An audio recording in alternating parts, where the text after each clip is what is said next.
시청자 여러분 안녕하십니까? 자한당의 유재준 의원이 밝힌 2018년도 국민연금 주식 투자 수익 현황에 따르면 2018년 한 해 국민연금의 국내 주식과 해외 주식 수익률은 각각 마이너스 16.77%와 마이너스 6.19%로 국내 주식에서 약 24조 8천억 원, 해외 주식에서 약 7조 3천억 원 등 주식 투자에서만 약 32조 원의 손실을 기록했다고 합니다.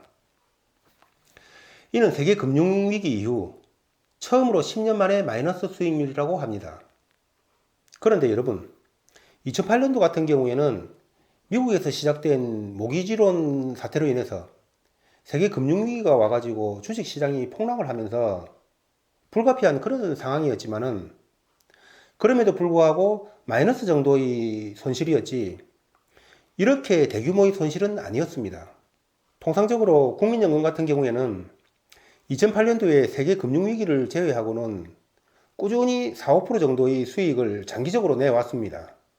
특별할 것이 없는 2018년도에 국민연금이 이렇게 대규모 투자 손실을 본 것에 대해서 언론들의 대체적인 반응은 기금운용본부장을 장기간 공석으로 뒀고 기금운용본부가 전주로 이전하는 바람에 운영 인력들이 빠져나가서 그렇다는 것입니다. 그러나 저는 이 부분에 대해서 완전히 생각이 다릅니다. 제가 국민연금 투자 손실액에 대해서 이렇게 주목을 하는 이유는 그동안 꾸준히 수익을 올리던 국민연금이 갑작스럽게 대규모의 손실액을 기록한 것도 의문스럽지만은 그 금액이 믿기 어려울 정도로 크다는 사실입니다. 이것은 다분히 의도적인 손실액이 아니면 일어나기 어려운 것이 아닌가 하는 생각을 하는 것입니다. 그렇다면 이 부분에 대한 제 생각을 말씀드리겠습니다. 먼저 기금운용본부를 갑자기 전주로 옮겼는데 왜 기금운용본부를 갑자기 전주로 옮겼느냐는 것입니다. 제가 이 부분에 대해서 생각하는 의혹은 만약에 누군가가 기금을 불법적으로 운용하려고 마음을 먹었다면 기존의 운용력들이 포진하고 있는 상황 속에서는 불가능했을 것이란 것입니다. 따라서 기존의 운용 인력들을 대규모로 빼내고 자신들의 인력으로 채워넣기 위해서 기금운용본부를 갑자기 전주로 이전했는 것이 아닌가 하는 그런 생각을 하는 것입니다. 기금운용 인력들은 사실상 최고급 인력들이라서 전주 같은 지방에서 근무하라고 하면은 아마도 많은 인력들이 사표를 낼 것입니다. 즉, 전주 이전을 통해서 자신들의 인력을 자연스럽게 충원할 수 있는 그런 기회를 만들었지 않나 싶습니다. 그렇지 않습니까? 만약에 인력이 빠져서 대규모의 손실을 기록한 것이라면 전주로 이전하면 대규모 인력이 빠질 것은 뻔한데 왜 그것을 무릅쓰고 전주로 이전했겠는가 하는 점입니다. 둘째, 기금운용본부장을 1년 3개월 동안 장기간 공석으로 뒀다는 점입니다. 기금운용본부장의 임기가 2년이라는 점을 감안한다면 대단히 이례적인 일이라고 볼 수밖에 없습니다. 보훈 인사할 사람이 줄을 서서 기다릴 텐데 630조를 굴리는 그런 황금 자리를 그렇게 장기간 방치할 이유가 없지요. 그렇다면 본부장 공석을 왜 이렇게 오랫동안 방치를 했을까? 그것은 저는 다분히 의도적이라고 생각을 합니다. 630조를 굴리는 엄청나게 파워 있는 자리인데 의도적이 아니라면 그렇게 장기간 공석으로 방치해 둘 이유가 없지요. 이 부분에 대한 저희 생각은 두 가지입니다.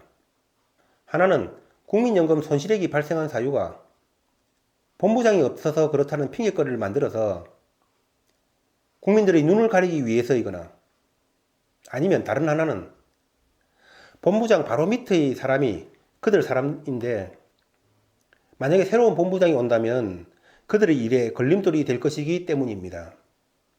자, 연금 운용 인력들을 그들 사람으로 다 채웠다면 그렇다면 이제는 국민연금을 어떻게 빼먹을 것인가? 그것은 아주 간단합니다. 종북 세력들이 몇몇 종목을 대규모로 매수를 해서 주가를 끌어올린 후에 비싼 가격으로 팔면은 국민연금이 그것을 비싼 가격으로 되사주는 것입니다. 즉, 국민연금이 턱없이 비싼 가격에 주식을 매수해주는 총알바지가 되는 것입니다. 그렇다면 종북 세력들은 엄청난 시대 차익을 손쉽게 올릴 수 있을 것이고 국민연금은 당연히 큰 손실을 떠안게 될 것입니다. 저는 이런 과정을 되풀이하면서 국민연금이 저렇게 이해할 수 없는 큰 손실액을 봤다고 생각을 하는 것입니다. 물론 이 과정에서 수백 내지는 수천 개의 차명 계좌가 동원되었을 것입니다. 자, 그렇다면은 이렇게 확보된 수익을 어떻게 북한으로 옮기느냐? 그것도 간단하다고 봅니다. 먼저 청와대 등 고위층에 북한 간첩이 있다고 생각을 한다면은 이 돈을 달러 현찰로 바꾸는 것은 그렇게 어렵지 않을 것입니다. 그리고 얼마 전에 남북 전방초소 11개가 철거가 됐지요. 여러분, 왜 이 GP 11개만 철거됐다고 생각을 하십니까? 이 GP 11개가 철거되면은 평화가 오는 것입니까? 저는 평화는 표면적인 이유고 GP를 철거한 본 뜻은 경제 제재를 받고 있는 북한의 숨통을 틔워주기 위해서 북한에 각종 물자를 공급하기 위한 그런 공급로 확보라고 생각을 합니다. 저는 이 돈으로 얼마든지 달러 현찰이나 기타 북한에 필요한 물품들을 공급할 수 있었을 것으로 봅니다. 유해 발굴을 핑계로 지뢰를 제거하고 DMZ 내에 폭 12m의 남북 연결 전술도로도 개통이 되었습니다. 비행금지 구역을 설정해서 정찰도 못하고 초소도 없애버린 상황에서 이는 북한 물품 공급에 완벽한 통로가 될 것입니다. 그렇다면 이런 경로를 통해서 막대한 자금을 북한으로 전달할 수도 있는데 불과 몇십억 되지도 않는 금액 때문에 다국적군의 감시를 무릅쓰고 북한산 석탄을 밀반입한다는 것은 역시 세컨더리 보이콧을 자청하기 위한 목적이 아닌가 하는 그런 생각에 무게를 더 두게 되는 것입니다. 따라서 이렇게 북한 제재를 무력화시킬 수 있는 구멍이 있다면 북핵 해결은 역시 북폭밖에는 없다는 생각을 다시 한번 하게 됩니다. 물론 개인적으로는 북한은 이러한 구멍이 없다고 하더라도 제재를 견뎌낼 것으로 생각하기 때문에 북핵 문제는 역시 북폭밖에는 답이 없다는 말씀을 드립니다. 다만 이는 팩트가 아닌 이해할 수 없는 국민연금액 32조 원 손실액에 대한 의혹 제기 차원이라는 점을 말씀드리면서 방송을 마치겠습니다. 감사합니다.